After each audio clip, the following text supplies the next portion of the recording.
The Chargers have a must-win game on Sunday against the Denver Broncos. Can they change their fate and get revenge this time around and keep their playoff hopes alive?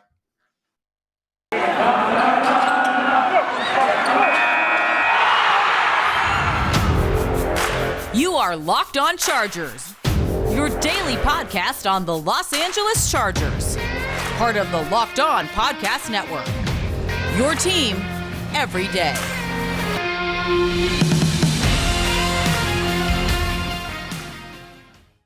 What is up, and welcome into the Locked On Chargers podcast. I'm your host, Daniel Wade, joined as always by my co-host, David Drogemeyer, and we've been covering the Chargers for over 5 seasons. We started doing our own Facebook Live show, Chargers Domination Live. Now this is our 4th season as the host of the Locked On Chargers podcast, bringing you your team every day. All right, guys, we have a hell of a matchup coming up this weekend, but first, thank you guys for making us your first listen. We very much appreciate it, and if you guys want to make sure you never miss a show, make sure to check out the new Locked On Chargers YouTube channel, and also follow the show free on all platforms, wherever you get your podcast from. But today, Dave, we had to get into our keys for success, and this is the first game all season where the Chargers are going up against a team that's already beat them. The next time will be next week when they go up, or this will be the only game that happens all year for them because nobody's beat them besides the Broncos in the division the first time around. So we do get to learn some things from that first matchup. So we'll get into our keys for success defensively and offensively, and then also get into some major players coming back for the Chargers like Michael Davis and Mike Williams off the COVID list, and the opposite for the Broncos before getting into our game and bowl predictions. But keys for success defensively, David, where do you want to start things there? Because the Chargers defense really gave up 21 points in the last matchup, but obviously this time around, as opposed to last week, they're getting a lot of their best players back. I mean, it's similar to the first matchup. I mean, you know what this Denver Broncos offense is bringing to the table. They're bringing 2 premium running backs. And I mean, Melvin Gordon and Javonte Williams have both been equally as efficient, and they had a lot of success last time. 33 for 147 and 2 touchdowns. Melvin Gordon, 17 for 83. Javonte Williams, 14 for 54 with 3 catches for 57. And that 42-yard catch that he threw in there. So they are trying to give the ball to those guys as much as possible, especially on early downs. They want to stay ahead of the sticks. So you really want to force Drew Lock to be the one to beat you in this football game. So that means you have to dial in and zero in on stopping the running backs, Javonte Williams and Melvin Gordon. Yeah, I mean, that has to be the main concern for you in this one, just because those 2 guys can't take over the game. We saw last week what it looks like when the other team is consistently able to run the ball against you. And when you let Rex Burkhead, do what he did last week, it's hard to have faith that 2 much better running backs aren't going to have the same success. But we saw the Raiders bottle it up last week against the Broncos. We've seen the Broncos get away from the running game like they did last week as well. And I think that especially after the last couple of weeks, the last performance against the Broncos, last week's performance against the Texans, you need to be better. And one thing that's going to be huge in that regard is having Justin Jones back. I mean, Daniel Popper from The Athletic put out a great tweet this week. With Justin Jones on the field, the Chargers are averaging 3.6 yards per carry allowed. Without him, 5.3. That's a 1.7 yard, almost 2-yard difference with one dude off the field. And I think you saw that a lot last week. Massive. I mean, it's just he's their best run defender that's been out there consistently. He's been their most productive run defender this season. I mean, maybe Braden Fehoko gets more involved because he's been really good, especially on early downs. And I think one of the things that helps you do, David, is get off the field on 3rd down. If you can stop the run, if you can set up those 3rd downs and long, that's what you're going to be able to do to get Drew Lock to maybe have to settle for some checkdowns, right? So getting pressure and getting off the field on 3rd downs is definitely one of my biggest keys for this one. You let the Texans go 9 of 13 last week. You're giving up a league-high 51.1% of 3rd downs to be converted against your defense. It's been awful, but one of the things that helps with that, obviously, is getting those 3rd and down distances way up there, because what that also is going to do, David, is help you get pressure. And the Chargers had 3 pressures last week, which isn't going to get it done. The Broncos have some tackles on the COVID list right now. That's going to be something that has to be monitored, and the Chargers absolutely have to get after the quarterback in this one. And it starts with stopping the run, setting yourself up in some favorable situations. Yeah, I mean, definitely want to get pressure on Drew Lock. In the last game, they only had 6 first downs against the Raiders the entire game. And when he's under pressure, he's only completing 54.2% of his passes. And also both of his interceptions that he's thrown this year have came when he was under pressure. So you definitely want to get pressure on him, but you got to get in those third and long situations on defense to be able to do that, to be able to deploy those packages that everyone really wants to see, and that's where they're getting the most success. Fortunately, the Broncos have a lot of trouble converting third downs.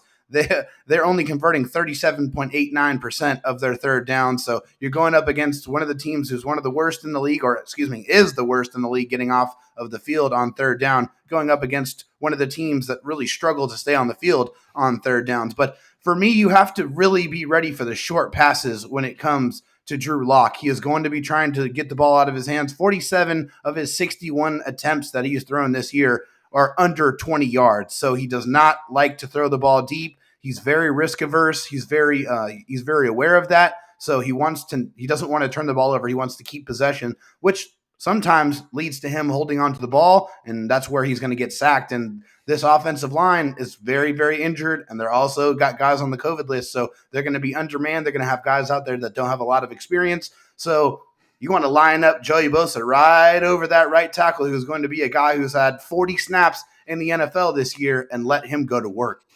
Yeah, I mean, the only thing is I feel like that's kind of pushing down the field a lot, honestly. I mean, that means 25% of his passes almost are going 20 or more yards down the field, and that's obviously He's only something. completed 3 of them.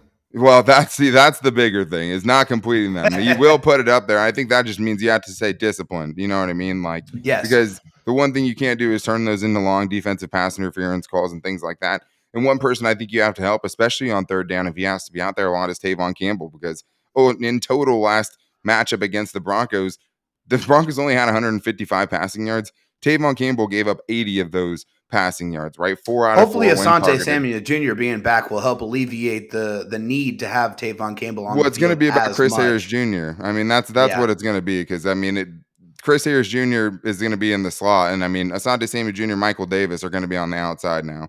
So if Chris Harris Jr. can come back, that would seem to push Tavon Campbell off the field, and I think that would help, especially because, like we were talking about before the show, that was one of Chris Harris Jr.'s best games so far this year. It was against the Broncos the last time around. Had some key tackles, had some really nice plays in that one. And that's when he kind of started turning things around a little bit, to be honest, because he was having a rough go of it before that. But having those guys together on the back end is going to be huge as well. The last thing I would say is forcing turnovers, because you talked about getting pressure on Drew Lock. I mean, Joey Bosa had 6 pressures by himself in the last matchup and forced a fumble on Drew Lock in that game. So one of the things that pressure will help is helping get those turnovers. The Chargers averaged 1.5 turnovers in wins this year, only 1.1 in losses, and they only have 8 turnovers in the games they've lost so far this season. And like I said before, when Drew Lock was out there in that last game, in the very few plays that he was in there, he had a fumble that went for a first down, of course, and then an interception. So I think that's going to be huge, not only for this defense, which really has only been good when they've turned the ball over, but also setting your offense up against a very good defense with favorable field position and helping them get points on the board. And more opportunities, right? More opportunities for Justin Herbert and the offense to go down the field and get points. The more opportunities, the better. But also, the last thing for me, Daniel, is you got to bring the energy. You got to bring the physicality. You got to bring the intensity. There is no excuse for a lack of motivation in this game, because it is literally do or die. It doesn't matter about the playoffs if you don't go in here and handle your business, and we cannot have a repeat performance like we saw last week against the Houston Texans, where Austin Eckler said that some of his teammates said it just felt dead out there. That can't ever happen again. The Chargers have to be motivated in this game, and they got to go out there and provide that type of energy and violence that it takes to go out there and be successful on defense. Yeah, and I mean, the biggest thing from that, I think, is the tackling, because in the first matchup against the Broncos, there were some soft touchdowns, soft touchdowns. That Teddy Bridgewater basically walk-in touchdown with 3 defenders next to him. Just sitting there watching Tavon Campbell play with Javonte Williams on the sideline, where you get up an extra 25 yards after you both miss a tackle. That was huge in that first game. It totally turned some of the drives around for the Broncos, because the Chargers just could not tackle, and I think that also comes from that. And I think another thing, too, is bring some safety blitzes, bring some corner blitzes. You've talked about that before, but against this team specifically, one thing I think you could do is jar the play action game, right? You send one person straight at the quarterback, so when they fake that handoff, Drew Lock turns around, there's somebody in his face right away, and that's going to turn into some good things for you. Well, that turned into a game-changing play in the first game when they sent Darwin James unblocked on a blitz, and he literally took Teddy Bridgewater out of the game because he smacked him so hard. I mean, those plays are super effective. It seems like anytime Darwin James gets sent on a blitz, it's crazy, dude. It's crazy to watch that guy and what he is capable of and just how good he is. Like, he's so quick. He's so strong. He has good hand usage. Like, if he just stopped and was just a pass rusher, he would be one of the more elite pass rushers in the league. That's just how good that dude is. Like, no matter what you ask him to do, Derwin James is capable of it all. And there's a lot of comparisons that get thrown around, but I mean, maybe a hot take that I would have those. I think he'd be similar to Micah Parsons. I don't think it would look like exactly what Micah Parsons is doing right now, but if you just made him an edge rusher / linebacker, I think that's probably what it would look like because the dude seems unstoppable when he comes on the blitz. I mean, one of the best pass rushing secondary players I've ever seen, really, to be honest. Period.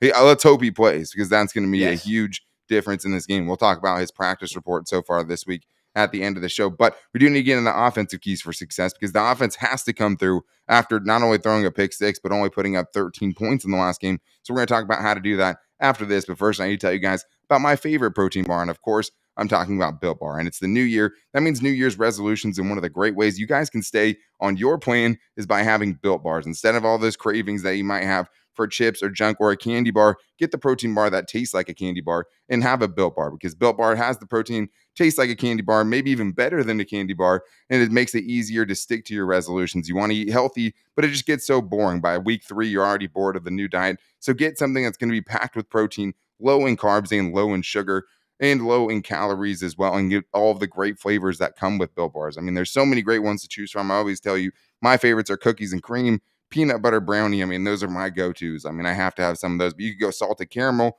mint brownie. There's so many to choose from. And right now, guys, this is the best time to start getting into Built Bar with the new year to stay on that diet. And you can even save some money. If you go to built.com, you can get use the promo code LOCKED15 to get 15% off your order. That's built.com, promo code LOCKED15 to get 15% off your order. All right, David, let's get into the offensive keys for success here. And I think I'd start it off quick by telling you how the Chargers need to get off to a quick start in this one because that's exactly the opposite of what they did in the last time around against the Broncos. They got down in a 14-0 hole, and that absolutely set them behind the sticks for the rest of the game, and it just cannot happen in this matchup.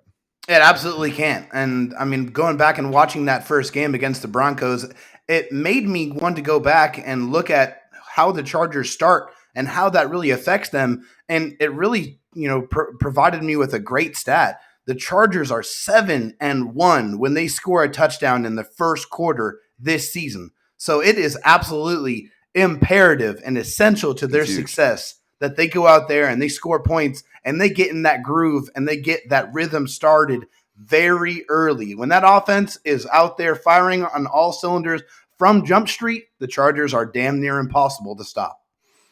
Yeah, and it seems like it's always been one or the other. Like, it seems like the Chargers either get out, start getting points early on, or it takes them a few drives. And in that last game, it started out 3-and-out, turnover on downs, a punt, right? Like, that's just the worst way you can start. And it is a good defense you're going with, but the execution are going up against, but the execution will be key because you're really close to not having those struggles in that last game. I mean, there were just a couple plays that, ball gets batted down, a pass gets dropped, and then all of a sudden you're looking at a 14-0 deficit. And I think one thing that you have to do as well in this game is take care of the football, David. I know we've talked before about how the Chargers, win games when Justin Herbert doesn't turn the football over. Well, Justin Herbert's played the Broncos 3 times now. He's 1-2 against them. In the 2 games that he lost, he had 4 interceptions. In the game he won, he had 0 interceptions. That was the last Broncos game of the 2020 season. And just in general, I mean, the Chargers aren't going to do well if they're losing the turnover battle. And They've had 10 turnovers in the last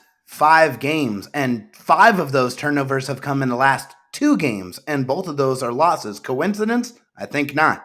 Well, and I mean, 2-4 in games where you turn the ball over twice or more, right? So one of those games was against the Giants, so it's hard to even count that. So it's really like 1-4 in those games because the Giants were obviously so bad when they went up against them. But I think that's going to be huge in this one. And running the football, David, that's going to be one of the biggest things in this game because you're getting Matt Filer back. The last game against the Broncos was the Senio Clemente game where he gave up 10 pressures, a sack, and was like one of the worst offensive linemen that we've seen. He was awful. Yeah. It was really, really bad. But yes, running the football in this game is paramount. It is so, so important. And the Raiders had a lot of success running the ball against the Broncos last week. They ran it 40 times for 160 yards. And hey, Justin Jackson's coming off of two of his best games of the season. 24 for 150, 2 touchdowns, 6.25 yards per carry average. He has really found his stride. Also, Austin Eckler gets activated off the COVID list, so he's going to be active and ready. And also, I think he got some valuable time to really rest that ankle, so hopefully he's coming out here feeling as healthy as he possibly could be. And so the Chargers, who have been searching for that 1-2 punch in the running game all season long, could finally have that intact to go up against the Broncos on Sunday. Yeah, and I especially like Justin Jackson too, because one thing I have seen with these young linebackers who I think have played pretty well for the Broncos, considering the number of strings that they're on there, like fifth, sixth, Yeah. seventh string linebackers. But one thing that's hard for young linebackers, especially athletic ones, is overrunning plays. And I think Justin Jackson's style of cutting back is something that could earn him some big games in this one, just going based on what I saw against the Broncos, what people have had success doing against them. But we talked with Locked On Broncos yesterday. I mean, that is the one chink in this armor is the run defense, and you can do it effectively against them. The Chargers put themselves in that 14-0 hole, really kind of took that part of the game out of the game plan, and now you have your left side intact for the first time in a while because it's Corey Linsley and Rashawn Slater and Matt Filer over there. Like, that's huge. I mean, those guys being on that left side is going It's to be really important that you have those guys in this game too, Daniel, because the Broncos are especially stout in the middle. Like, their best pass rush this season has come from their interior defenders. 20 of the Broncos' 39 sacks have come from their interior defensive linemen. So it's very important that they get their center back, get their left guard back, and have Rashawn Slater available for this game. Obviously, the right side of the offensive line is a little bit of a concern because you don't really know who's going to be active and available, but to really have those guys and have those veterans out there for this matchup against a team who has a great pass rushing defensive line is very, very important for this one. Yeah, I mean, of course it is. The offensive line has always been so key for this team, and especially in that last matchup when you saw one guy really derail things for the rest of that offensive line. And I mean, hopefully Storm Norton or Trey Pipkins can be back, because even Trey Pipkins in that game, I mean, he looked pretty dominant as a run defender. I loved his strength at the point of attack. He's such a huge dude, and like I just think that that's something. Yeah, run blocking. I mean, he just was leaning on people and kind of moving them out of the way with his size. So if it's him, that's even, you feel a lot better about it, obviously, now that you've seen him out there. And Storm Norton has been low-key good for a little while now. And I think another thing for the Chargers in this game is going to be just finishing drives with touchdowns, because that's 100%. One of the keys from the last two games that have both been losses. Against Kansas City, you have the 2 drives inside the 6-yard line, 3 drives inside the 6-yard line where you come away with 0 points. So fourth down execution is going to have to be big in this one. And then in the last game, David, you had a chance to really get in the game early with some touchdowns, and you ended up settling for 3 field goals. So even though, I mean, Brandon Staley, I hope that he's more aggressive in this game. He did go for it on fourth down the last time against the Broncos. But when the Chargers get down there, they need to put up 7 points, because that could end up being the difference. Well, yeah, I mean, you can't. The Chargers are not at their best when they're kicking field goals. They're at their best when they're finishing drives with touchdowns, going for it on fourth down, because that's who they are and that's their identity. That's the team Brandon Staley wants to be. And we don't know who's even kicking field goals at this point, so that's the other big thing. So, it might be Tristan Vizcaino in this game, and if that's the case, then Brandon Staley's going for it on every fourth down, no matter where they're at on the football field. So, no, I'm just kidding. But yes, the Chargers have to be consistent, stay on the field, and finish their drives with touchdowns. And also, you have to get Keenan Allen the football. There is no excuse for one of the best wide receivers in the NFL to not get 10-plus targets every single game. It has to happen. When he gets on a roll and he gets moving early on, he gets that confidence, gets that swagger, and that's when Keenan Allen is at his best. When he's talking his trash and he is owning cornerbacks and defensive backs early on in the football game, he is impossible to stop. So get that guy the football. And also, if you got those one-on-one opportunities for Mike Williams, throw up the football and let him go out there and make that spectacular catch, because that's what he does. And it's great for the offense. And against tough defenses, sometimes you just need a dude to go one-on-one and make a play for you to find that chunk gain. And I think that's something that Mike Williams brings to the table. But going back to Keenan Allen, I mean, yeah, get him the ball as much as possible. The Broncos are going to be down 2 of their best 3 cornerbacks, it looks like, going into this one. So there's no excuse, because there's other playmakers on the field. They're not going to be able to do what the Texans did last week and put all of their focus on Keenan Allen, right? And, target Keenan. If you're thinking about targeting Jared Cook, maybe just target Keenan Allen Please. instead. Because, it seems like every Yeah. Jared Cook target that turns into an interception, Keenan Allen's running somewhere open. And I think Wide the other open. thing that does is if you pepper him early, it's going to open things up for Austin Eckler. It's going to open things up Yes. for Josh Palmer and Jalen Guyton deep in the middle of the field, right? Make them have to give him extra attention and then make them pay for it. And I think that's going to be a huge factor in this one. No reason that Keenan Allen shouldn't have a very, very good game in this one. But we have to see who's going to be playing for both teams, and that's going to make a major impact because there's some big names on the line for the Chargers we still don't know about yet, like a Nazir Adderley, right? Like the right tackle situation. And for the Broncos, they've gotten hit really hard with COVID this week, which means some really, really good players, part of that really, really good defense, are not going to be around. So we're going to get in all of those names and make our bold in-game predictions to see if either one of us feels comfortable picking the Chargers to win in this one after losing that first matchup against Teddy Bridgewater right after this. But first, I need to tell you guys about the official betting sponsor of the Locked On Chargers podcast, and that's betonline.ag.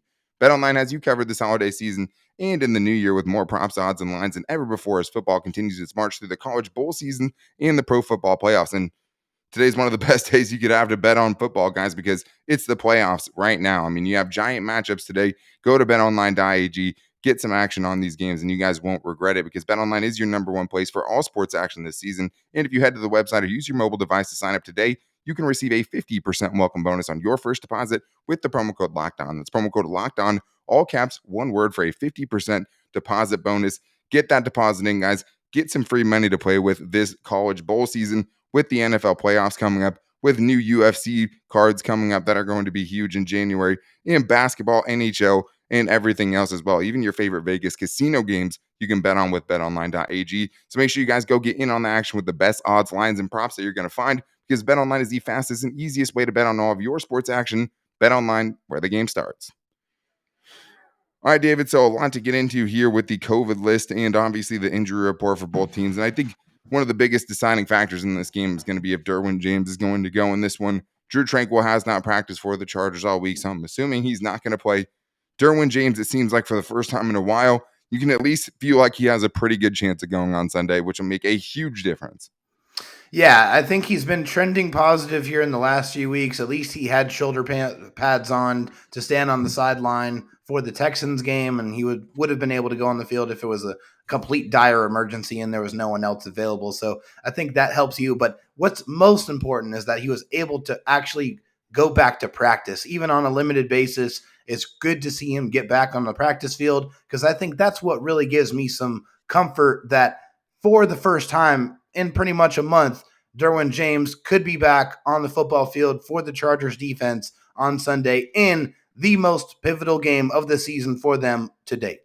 And you just remember what he did in that first game, right? And I would also say that entire Houston Texans game felt like it was an emergency situation. It was, But for real. he has the sack and what really looked like a forced fumble ended up going down as an incomplete pass. And he also gets the interception that gets the Chargers points on the board before halftime. And he's just such an impact player. And as you've heard the coaches talking about this week, the quarterback of the defense, getting everyone in line. We've seen so many communications breakdowns and things not being connected on the back end. He's somebody that helps with all of that. Plus, just brings an irreplaceable energy to the team. He makes as well. everyone better. It's just as simple as that. Yeah, it's just, and he just brings an energy that you just can't get. I think there's truth to what Austin Eckler said. Whether Chargers fans like it or not, when you're missing somebody like Darwin James, it's just you don't have that same fire on the back of your defense. You don't have that same knowledge of what he has to say when things are about to go down. So that's going to be big. And then for the COVID part of the Chargers situation, there's some big names still on the list. Nazir Adderley, Storm Norton, Trey Pipkins, Dustin Hopkins, Chris Harris Jr., Matt Overton, the long snapper, Alohi Gilman, Kenneth Murray, just to name some of them. That's pretty much all of them at this point. And all these guys still have a chance to come back. But I think for me, it's the tackle situations, one of Storm Norton and Trey Pipkins. And the other thing after that for me is Nazir Adderley and Chris Harris Jr., because that's the starting defensive backfield that you had to go this season. And now with the new COVID rules, they have a chance to come back this week. When we thought it was going to be 10 days when it first happened, they have a chance to come back, and you would finally have the 5 guys you meant to start, the guys who have only played 82 snaps together this year, all on the same field, which I think just makes a gigantic difference. Oh, this is every coach's dream, at least the possibility of having all of the guys that you started the season out with, the guys that you felt were going to be your warriors, going to be your starters to go out there and go up against the best of the best all season long. hopefully they're going to be available. I mean, hopefully Darwin James is going to be out there. We know Michael Davis got activated off of the COVID list, so he's going to be out there. Asante Samuel Jr. is back from his concussion issues. Hopefully, if Nas and Chris Harris Jr. can get activated off this COVID list, then you could have all of your number one guys in that secondary available to go up against a Broncos team who has a lot of talented wide receivers. You just don't know what you're going to get from the quarterback position. Yeah, and having Mike Williams and Michael Davis back is going to be huge for this one too, especially Massive. Michael Davis, because I think he obviously has been very, very missed since he's missing that last game. I think he obviously would have made a big difference when teams are dropping bombs all over the field, and he's probably your Yeah, fastest corner no that you doubt. have, and also one of your bigger dudes as well out there. So like he is a huge guy to have on the outside, and just having those guys back together and having the unit that really prepared all offseason as if they were going to be the guys out there getting all those checks and balances put in place, it's going to make a big deal. But when the other thing is, David, is with those talented wide receivers, one of the ones that might not be out there is wide receiver Tim Patrick, who is Yeah, on the COVID list for the Broncos, who are kind of having like what the Chargers had last week, right? Where it's big names on the list for them and big names that could not go in this game, whether it's due to injury or due to COVID list things, because Bryce Callahan is already on the list and he's been ruled out for the game on Sunday because he was put on there on Thursday, meaning he won't have time to get back for the game. That dude was targeted 6 times in the first game and only allowed 1 reception. He had the interception in the Broncos win last year over the Chargers against Mike Williams in the end zone. He would be a guy that would have a lot of reps going up against Keenan Allen, which is why I'm, hoping that he has a big game. So that's going to be huge. And besides that, David, Bobby Massey and the other tackle, Calvin Anderson, both of those guys were put on the COVID list this week. You also have Stephen Weatherly and other big-time players for them that aren't going to be able to go. Mike Purcell is still on it. Caden Stearns, one of their safeties that gets a lot of plays, is still on the list. So that could be huge to go along with a guy like Ronald Darby, who hasn't practiced all week. Bradley Chubb, who has an illness in his shoulder thing and didn't practice on Thursday, and some of these other big names they have out there. I mean, that's a talented defense, but when you take some of those guys away, it starts looking a lot more feasible to be able to put up more points than you did the first time around. Well, the Denver Broncos, with all of those talented defenders, like to change the sight picture and really try to confuse quarterbacks out there. Well, when you don't have your top guys out there that know the defense and are going out there and executing it at the level that you're expecting, then you might not be able to do some of those things, and it might be an easier read for Justin Herbert this time around. Yeah, and obviously that's something that's going to have to be good in this game too. Is just Justin Herbert being decisive, Yep. finding the places he wants to go, anticipating a little bit better. I know it's been a lot of the things out there this week. The lightning round did a good thing about him struggling against cover two. That has been an issue, and I mean we've also seen him do really good against it, like that Yeah. Jalen Guyton throw earlier in the season. So Justin Herbert has to be good, and I think especially in the red zone in this one, missing the DBs that they are missing, some of the guys the Broncos are, like Justin Herbert needs to put it in the end zone. He might need to make some magic happen there, like we've seen him do so many times with some non-existent throwing windows. But I think, David, it's time to get into our predictions for this one. I don't know. It's obviously a tough one. The Chargers lost to the Broncos the first time around, but let's start with our bold predictions here. I'm going to start with mine. I'm going to go with Justin Herbert for this one. I don't know the last time I went with a Justin Herbert one, but I'm going to say in this game he goes 300 yards, 3 touchdowns, and no interceptions, maybe most importantly. And I think he comes down with the franchise record for most passing touchdowns in a season and takes that away from Philip Rivers in only his second year, That's a which is nice catch. crazy. I like that one. I like that one a lot. And if he doesn't throw an interception, then I'm guaranteeing victory right now. I think that if the Chargers don't turn the football over, they're going to win the game without a No doubt. fumbles either. Justin Jackson, Austin Eckler. I'm looking at you. Right. Yeah, we're looking at you. Hold on to the football. Mine is on defense, and Okay. I think there's going to be a guy who's going to take the football away again against the Broncos. And of course, I'm talking about the man, Darwin James. I think he's going to have a trifecta in this one, and that's Okay. going to be interception, sack, and tackle for loss. It's going to be the Darwin James show on Sunday at SoFi. I mean, hey, I almost had that in the first game. He almost had the trifecta of sack, forced fumble, interception, Yeah. right? Which is kind of perfectly embodies who Derwin James is. Like that just shows all the kind of tools that he brings to the table there. But that's a bold prediction. Also, just because you're saying he's going to play, right? He's going to Yeah. play and he's going to go out there and do that. And I think the other thing about him playing is just like the season's running out. Like if he re-injures Yeah. his hamstring, I mean, as long as it's nothing, that's This is seriously it. damaging, like he's only going to miss 1 week if the Chargers can't pick it up this week and Right. have a good chance at the playoffs. But all right, David, time to put your money where your mouth is. I mean, I know last week you said you weren't going to have a very easy time picking the Chargers to win for the rest of the season after witnessing in person that Houston game. So who are you going with this week with a giant game on the line for the Chargers?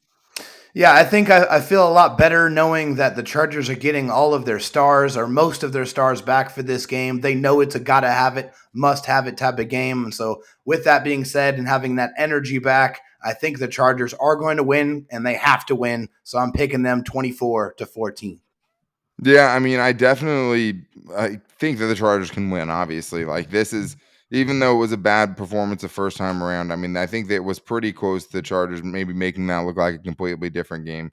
The pick six, obviously, that bounce us off Eckler's hands makes that score look a lot worse as well for the Chargers. And I just think that Justin Herbert has done so well, coming back against teams he's played and lost against so far in his career. So I think he's going to figure some things out this week. I obviously picked him to go 303 touchdowns. I don't think I can pick them to lose the game if that's the thing I'm predicting. So I still have some questions about the Chargers defense just because even with those guys out there, they haven't been good so far this season. I do think Drew Lock brings some explosiveness. He also brings some volatility. So he might throw a couple picks, might have a couple ridiculous throws mixed in there as well. But I think the Chargers get it done this week as well. I think that they're going to feel the pressure. I think they're going to go out with a lot more energy after seeing the performance they put together last week, combined with a lot of guys coming back who might be a little bit more well rested and hopefully, kind of shucking the COVID symptoms they may or may not have had. But I'm going to pick the Chargers to win in this one 24-17. I think it's going to be the first time since the Raiders game at the beginning of the season where the Chargers gave up less than 20 points. Think about that. That's the last time the Chargers gave up less than 20 points this year. I think they do it again on Sunday. I think they keep their playoff hopes very, very much alive. And I think after this week, they could potentially be in the playoffs with the other matchups that are going on around the league. So I'm super excited. I mean, it would just be such a fun show to do on Monday if the Chargers could get to, 9-7 on the season, get a chance to go to 10-7, and potentially, after this week, control their own destiny with a chance to play the Raiders the last game of the season to make the playoffs. Set it up, Chargers. Let's see it happen because it could be a lot of fun. But to make sure you guys don't miss our reaction show on Monday, make sure to go subscribe to the new Locked On Chargers YouTube channel and also to follow the show for free on all platforms: Spotify, Apple Podcasts, the TuneIn app, the new Odyssey app, wherever you get your podcast from. And make sure to rate and review if you can there as well. We would really appreciate that. But you can also find the show on all of our social media. So you can find me on Twitter at Dan Talk Sports, David Drogmeyer on Twitter at DroTalkSD, and the show's Twitter at Locked On LAC. We post the show to all of those pages, including our Locked On Chargers Instagram page at Locked On LAC and our Locked On Chargers Facebook page. But I'm imagining what it'll feel like. Hopefully you guys can call in with your reactions if the Chargers get a big time win or an event if they lose, of course. But the number is 323-524-7924. I think the Chargers are going to pull it off this weekend. You never know who's going to show up, but you definitely can get some feelings with this team sometimes. I think I feel better about this week than I did about last week just because that game was so weird with all the COVID stuff. The Broncos have the worst end of it this week, and I think the Chargers are going to come away with a giant, maybe season-saving W on Sunday. But make sure you're back here with us on Monday. Until then, take it easy and go Bolts.